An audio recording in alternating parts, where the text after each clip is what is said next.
How the heck are you? I'm bloody marvellous. That's I've got good. a special anniversary tomorrow. What's that one? 1 year off booze. Oh my goodness, that is amazing. Well done. Yeah, thanks. Feels good. Wow. I think this one, it's like a bone graft. I think this one's taken. So everything's going to be okay. That's so good. I actually should introduce my special guest today. I'm chatting to the one and only award-winning comedian and 2018 I'm a Celebrity Get Me Out of Here winner, Fiona O'Loughlin. Great to have you on Legends of Bevo for a chat. Thanks, Bevo. Good to be here. Welcome to Legends with Bevo. Thanks to Anytime Fitness Glenelg.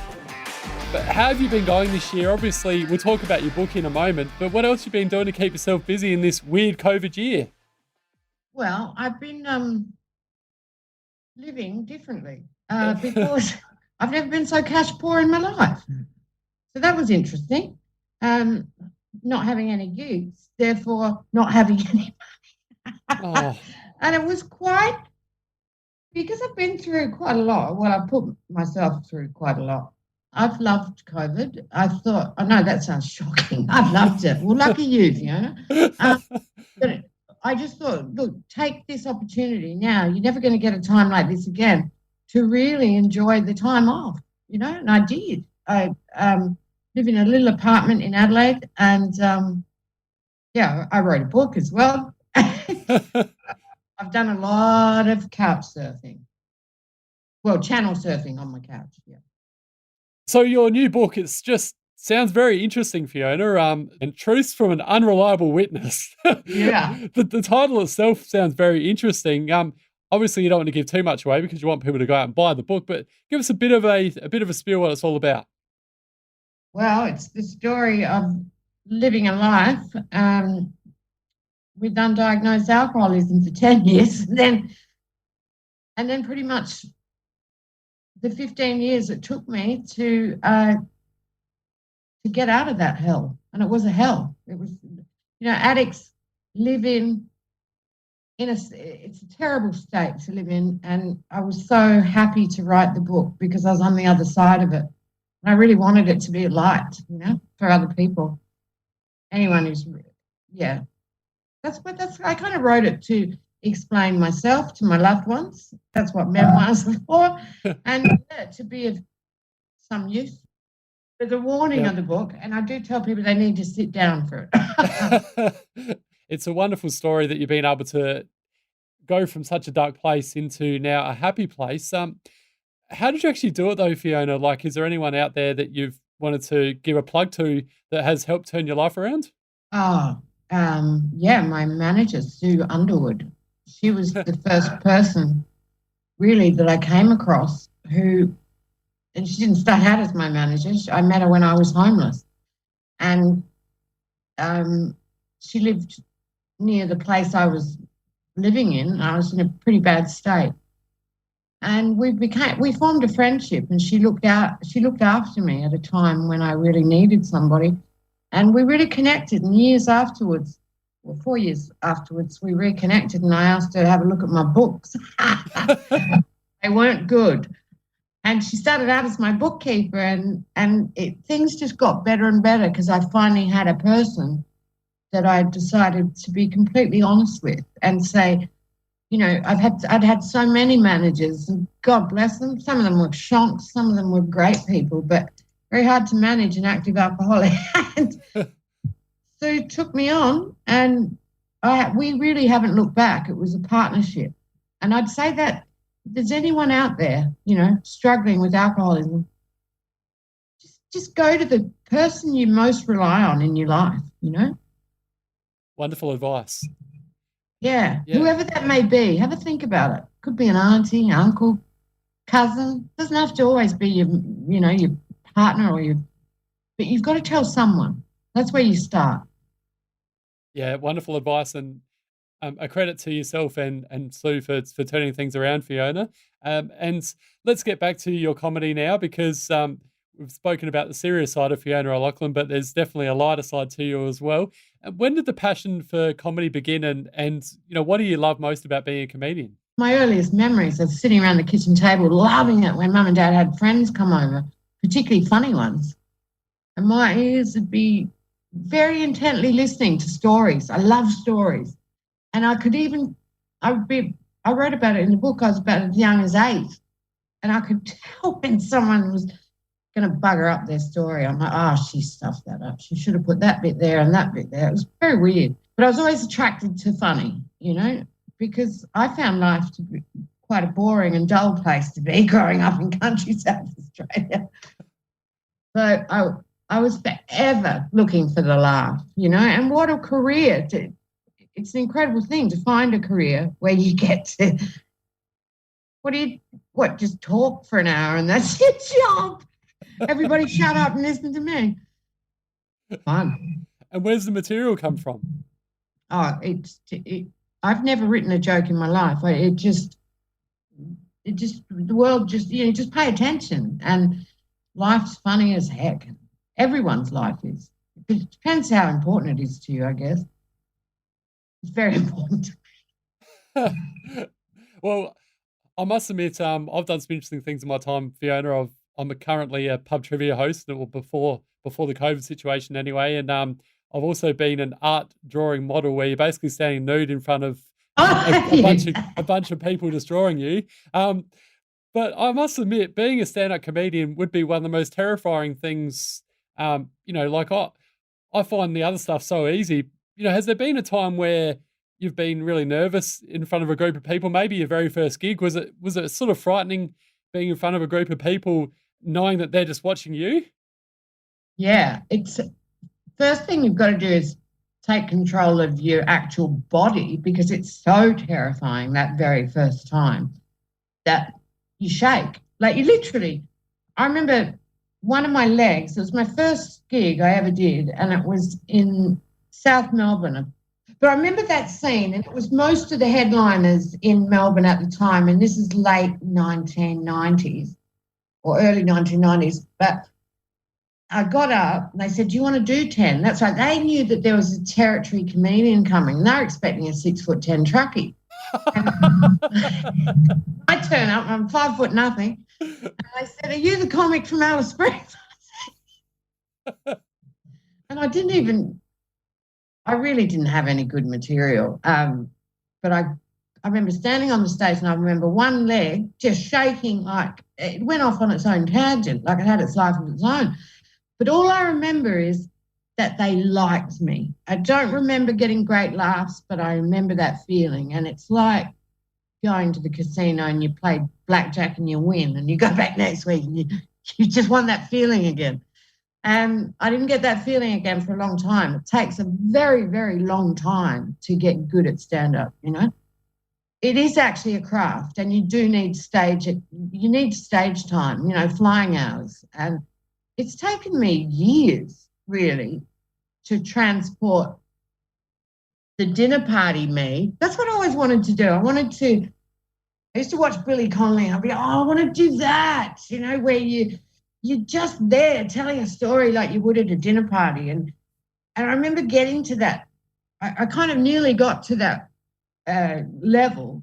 But by then I was drinking so much. You know how Billy Connolly used to tell one story, then that'd take him off on another story, and then but he'd find his way home. But unfortunately, I didn't always find my way home. And people would say, God, you didn't finish that story about meeting the Queen, or you didn't finish it. But even now, where I feel as comfortable as I've ever felt on stage, you never lose that nervous energy, but it doesn't debilitate me anymore. And what about hecklers? Because I've been to a number of comedy shows over the years, and I love my comedy, especially at Fringe Time. You get to see some great comedians. And I sort of see obviously people have a fair amount to drink and they carry on. And I feel really sorry for the comedians. And sometimes, obviously some of them deal with it better than others. Yeah. How do you go with hecklers? And what's your sort of tactics?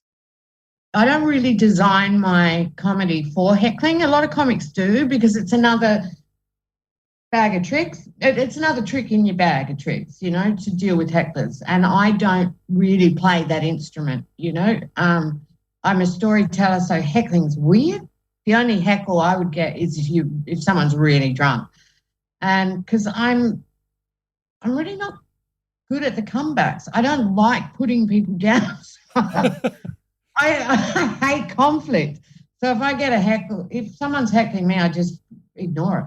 I remember once I was doing this. It's the most frightening gig a comic can do, and it's like having it's kind of like the Coliseum for stand-ups, and it's in Edinburgh. This show starts at midnight. Johnny Vegas calls it the equivalent of self-harm, and it's in, as I said, it starts at midnight. About 300 drunk Scottish people come in, and they come to this gig to heckle. That's the gig. It's like the comedian tries to stay on stage as long as they can before they get booed off. So it's more like sport than, anyway, it's horrifying. And I did it one night, and it ended up being quite a famous night, and there was a documentary made about it, not because of me, because I was on with Russell Brand. And Russell Brand, he got so pissed off with the heckler, he threw a jug of beer at them. Oh, what? And so it's glass flying everywhere. It's like madness.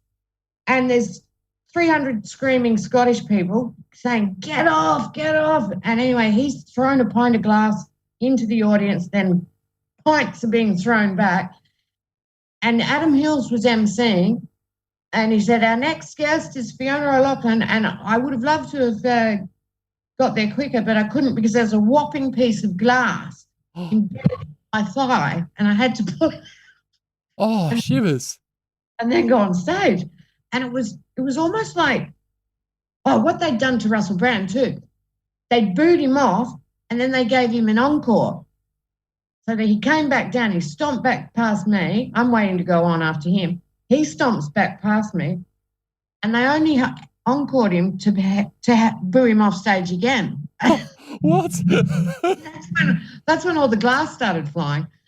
Anyway, the story got bigger and better over the next couple of days. I was walking down the Royal Mile, which is the heart of Edinburgh, and this stranger came up to me and he said, "Are you the girl that was stabbed at Leighton Live?" I said, "Yes, that was me."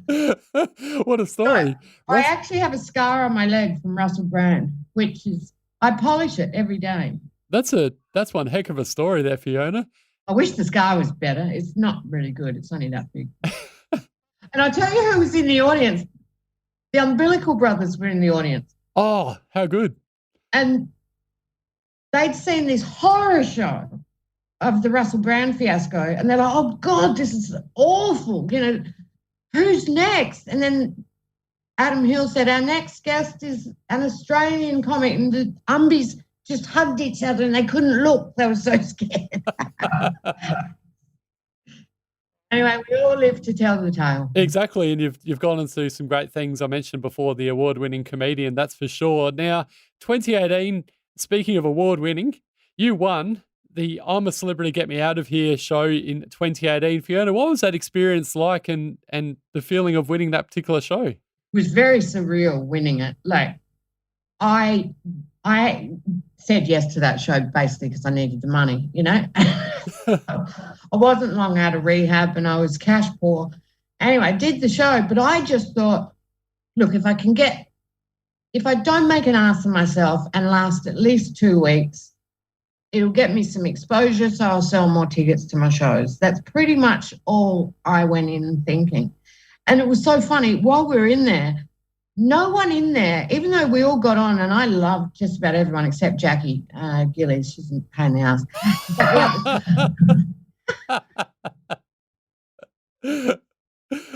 But even while we were doing the show, they all just presumed I was the lamest duck. I remember Josh Gibson. I said, "Who do you think's the top 5?" And he'd go, "Me, Nosey, Dasha." Everyone would have their top 5, and I was never in anyone's top. That's what makes it even better. And then it just got weirder and weirder, and more people kept going. Then all of a sudden we're down to 3, and that's when I felt I'd won, because it doesn't matter. You're down to the final 3. And then when I bloody won the thing, I still can't believe it happened. Yeah. And what was some of the challenges like? Because we see them on TV and some of them are quite scary. Were there anywhere you sort of got, I guess, taken out of your comfort zone, Fiona? I think the hardest, and it actually looked funny, but it was Pete Roselon and I herding goats in 40-degree heat, and it was brutal because it was just one of those fun bits that they use for filler, really. It's not really a challenge. What was it called? A trial? Yeah, no, it was a challenge. The trials are where you get a star. The challenge is just something fun and stupid. Anyway, so Peter and I had to go and herd goats. They've got to get the right camera shot, and it took 4 hours in the sun, and I'm not an active person. I don't need my limbs really for much at all. 4 hours in the sun. Hard day. That would have been rough. Yeah. Because I had to pick a goat up, and they're really stubborn goats. Yeah, I can imagine. I'm just remembering it now. Pulling this ram by the horns. Bizarre. And who are you closest to on the show? Like, who'd you build up real relationships with?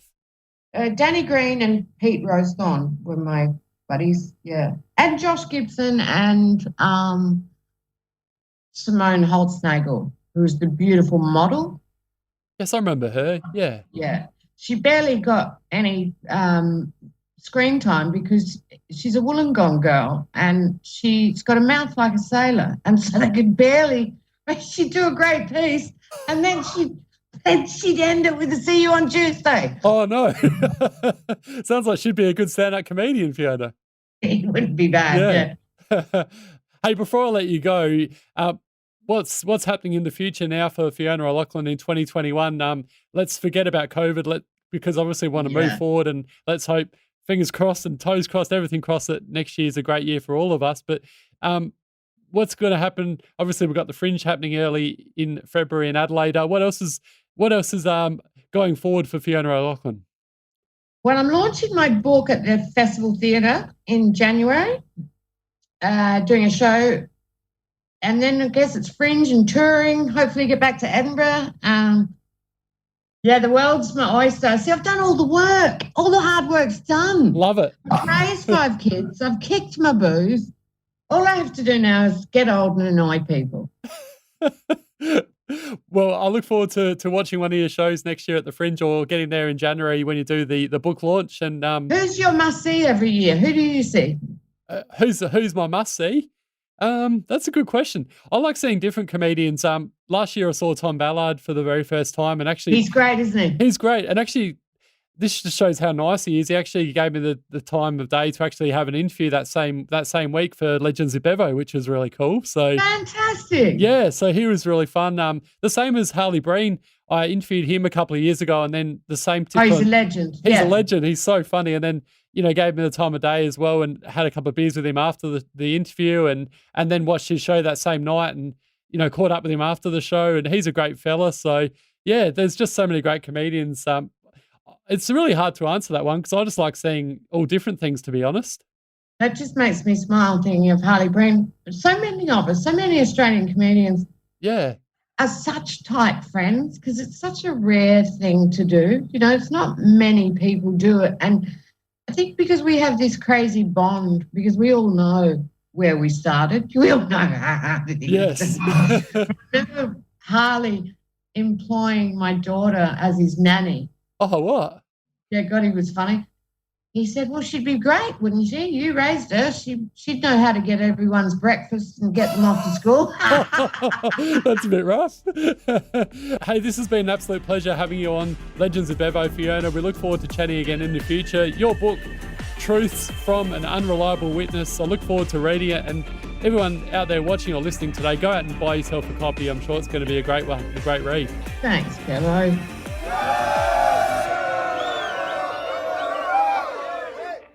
PodBooth. Sounds so good.